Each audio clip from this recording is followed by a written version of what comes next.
yang ditahan ijazahnya oleh pihak sekolah. Hal ini dikarenakan siswa tersebut ada mencapai 1,2 triliun rupiah. Memutuskan tidak melanjutkan sekolah karena tidak mampu membayar.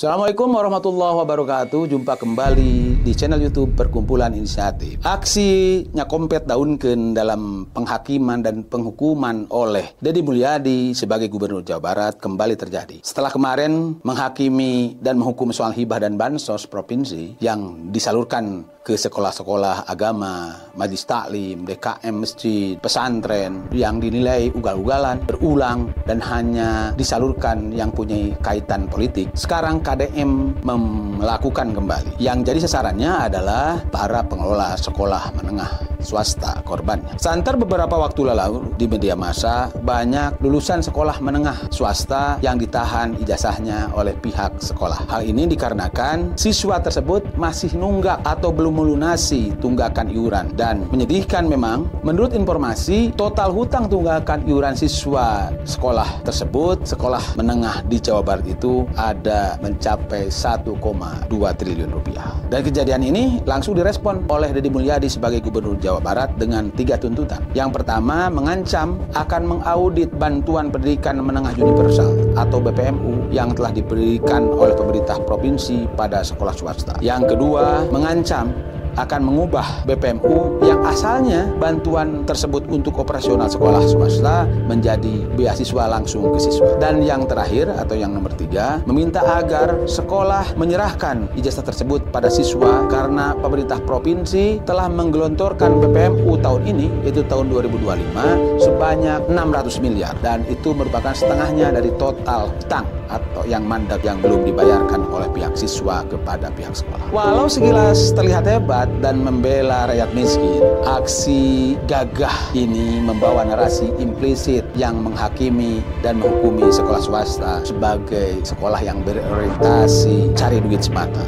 dan dianggap raja tega terhadap siswa miskin yang tidak mampu. Tapi apakah benar penghakiman tersebut yang dilakukan oleh Gubernur Jawa Barat tersebut? Sebelum kita ikut-ikutan latah menghakimi dan menghukum sekolah-sekolah menengah swasta ini, ada beberapa hal yang perlu diklarifikasi. Bahwa yang pertama, apakah sekolah swasta ini dilarang menarik iuran bulanan dari siswanya? Apakah hal tersebut melanggar hukum? Nah ini faktanya, begitu mahalnya penyelenggaraan pendidikan di negeri ini. Pemerintah Republik Indonesia sejak merdeka 80 tahun yang lalu sampai saat ini ternyata belum mampu mencukupi kebutuhan prasarana dan sarana pendidikan di negeri ini. Dan disinilah peran swasta dan masyarakat mulai ada. Mereka membantu pemerintah dengan membangun dan menyediakan prasarana dan sarana pendidikan, menyelenggarakan sekolah-sekolah pada berbagai jenjang tingkatan, termasuk pada tingkatan sekolah menengah. Dan untuk menutupi biaya-biaya penyelenggaraan pendidikan, mereka ini menarik berbagai pungutan dari siswa, seperti uang pangkal atau uang bangunan, uang bulanan atau SPP, dan lain-lain. Nah, dari sisi peraturan, ada peraturan pemerintah nomor 48 tahun 2008 tentang pendanaan pendidikan dan tanggung jawab pendanaan pendidikan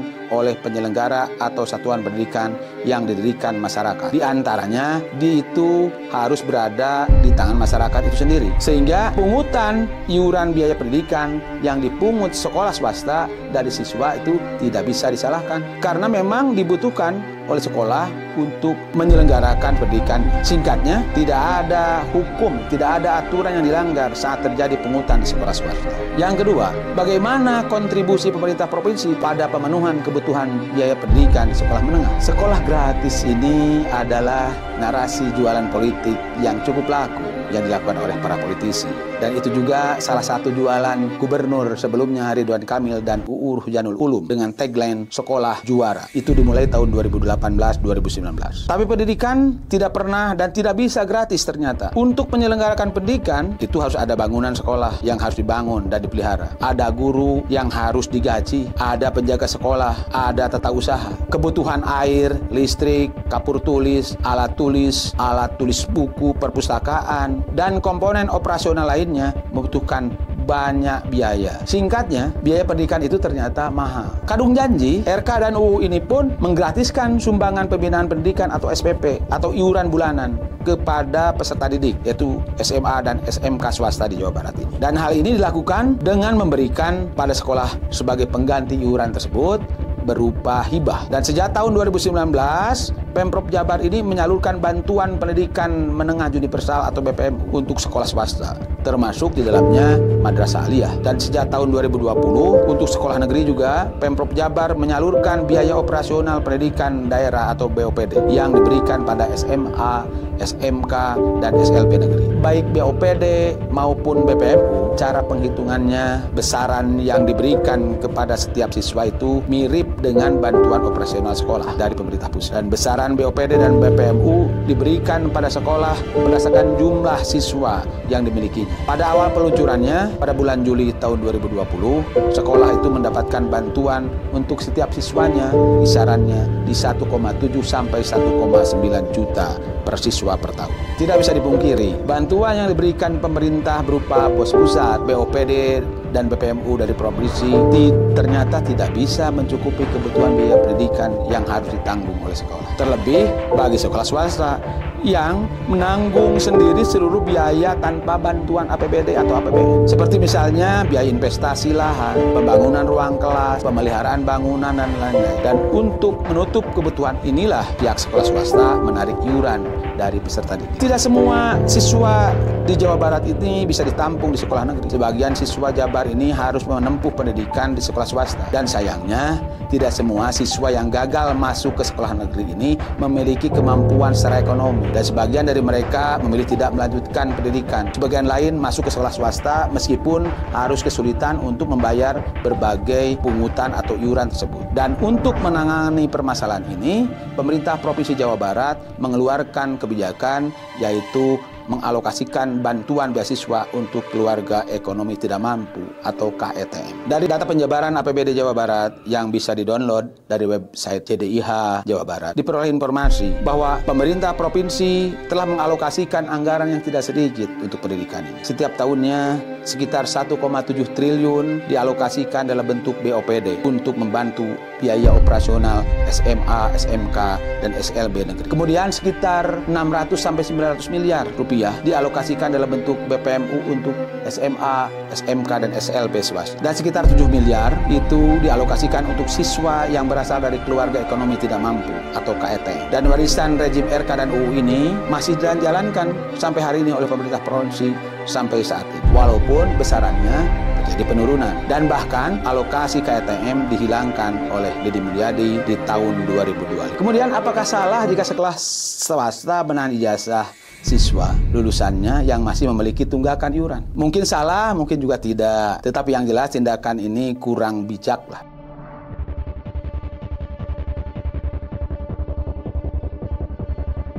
Dan bisa dipahami bahwa sekolah menahan ijazah ini sebagai bentuk jaminan atas hutang atau tunggakan iuran yang belum dibayar. Karena memang tidak ada lagi benda yang bisa dijadikan jaminan oleh siswa miskin tersebut selain ijazah. Kemudian ini mungkin manifestasi juga kegagalan dari sasaran penerima bantuan KETM atau alokasi KETM yang terlalu kecil saat kondisi ekonomi yang sekarang makin sulit menimpa para keluarga miskin tersebut. Harusnya alokasi KETM ini diperbesar, bukan dihilangkan, untuk membantu siswa miskin agar tidak nunggak dan tidak ditahan ijazah. Bagaimana dengan ancaman KDM untuk mengaudit sekolah yang menerima BPMU? Ya sudah seharusnya, karena uang yang dialokasikan dari APBD untuk BPMU sekolah swasta ini adalah uang rakyat. Demikian juga dengan BOPD sekolah negeri. Mungkin pertanyaannya harus dibalik. Apakah selama ini pemberian hibah BPMU atau BOPD tidak pernah diaudit? Kalau tidak pernah, mengapa?